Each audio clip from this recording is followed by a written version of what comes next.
ప్రస్తుతానికి మనం తణుకు నియోజకవర్గంలో ఉన్నాం. కూటమి అభ్యర్థి ఆర్మిల్లి రాధాకృష్ణ ఉన్నారు. వారిని అడిగి మరిన్ని విశేషాలు తెలిసిన ప్రయత్నం. అయితే వైఎస్ఆర్సీపీ ఇప్పటికీ ఉచితాలు ఇస్తుందని, అదంతా ఉండకూడదని మీ తెలుగుదేశం పార్టీ ఇప్పటికే ఆరోపిస్తుంది.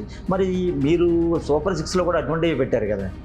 జగన్మోహన్ రెడ్డికి సంపద సృష్టించడం తెలియదు.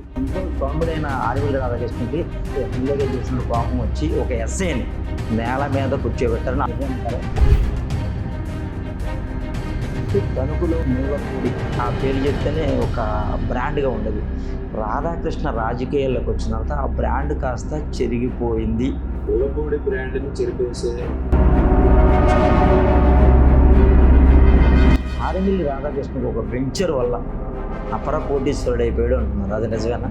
రియల్ ఎస్టేట్ వ్యాపారాలు సింగపూర్లో ఉన్నాను, సింగపూర్ నుంచి వచ్చాను. అసలు మీకు ఎందుకు ఓటు వేయాలి, కారుమూరికి ఎందుకు వేయకూడదు? రైతు అడిగితే ఏ విధంగా తిట్టారనే దానికి నిదర్శనం ఆయన అహానికి, అహంభావానికి, అధికార దర్పానికి.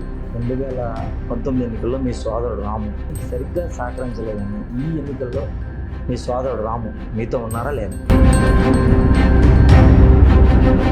ఇప్పటికీ రాష్ట్రంలో ల్యాండ్ టైటిలింగ్ మారిమోగుతుంది. అది ఎంతవరకు వాడుతుంది?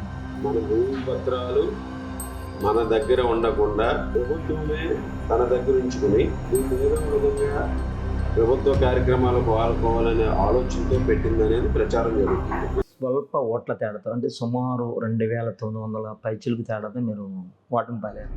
అసలు ఆ పరిస్థితి ఎందుకు వచ్చింది? 100% ట్రాన్స్ఫర్ అయితే ప్రతి అంశంలోనూ కూడా వారు కూడా నాకు సహకారం అందిస్తారు. సామాజిక విడివాడ రామచంద్రరావు జనసేన నుండి అభ్యర్థిగా బరిలో ఉన్నారు. అయితే ఆయన ఒక వ్యాఖ్య అయితే చేశాడు, ఆర్మిల్లి రాధాకృష్ణ వచ్చే ఎన్నికల్లో గెలవనివ్వను అన్నారు. కారుమూరి నాగేశ్వరం మంత్రి మీద మీరు టీడీఆర్ బాండ్ల కుంభకోణం అని ఎంతో ఇచ్చేశారు. అది ఎంతవరకు వచ్చిందంటారు? అది నిజమే? కేవలం అధికారులు అడ్డం పెట్టుకుని టీఆర్ బాండ్లు ఇష్యూ చేసింది. 800 కోట్ల రూపాయలు బాండ్లు ఆన్ పేపర్ వచ్చింది.